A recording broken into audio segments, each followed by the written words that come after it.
আপনি কি জানেন ৯০% মানুষ স্বপ্নের ফ্ল্যাট কিনে খুশি হয় ঠিকই, কিন্তু সবার সব ধরনের অভিযোগ থাকে ছোট ওয়াশরুম বা টয়লেট নিয়ে। আমাদের ক্রমবর্ধমান জনসংখ্যার বিশাল চাপ এবং জমির পরিমাণ কমতে থাকায় বসবাসের স্পেস নিয়ে এখন আর বিলাসিতার কোনো সুযোগ নেই। এই ভিডিওতে আমরা ৫টি টিপস জানব যা আমাদের খুব ছোট ওয়াশরুমকে কমফোর্টেবল ও ফাংশনালিটি দিবে।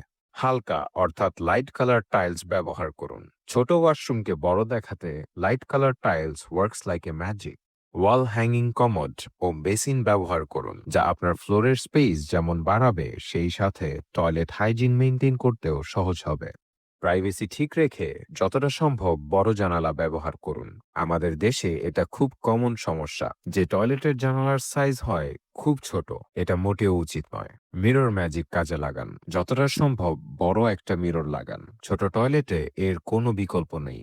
মাল্টিফাংশনাল স্টোরেজ ব্যবহার করুন। মিররের পিছনে কসমেটিক আইটেম রাখার জন্য শেলভিং করুন। টপ বেসিন করলে স্ল্যাবের নিচে ড্রয়ার করুন এবং হ্যাঙ্গিং কমোড ব্যবহার করলে এর উপরে ক্যাবিনেট বা শেলফ করুন।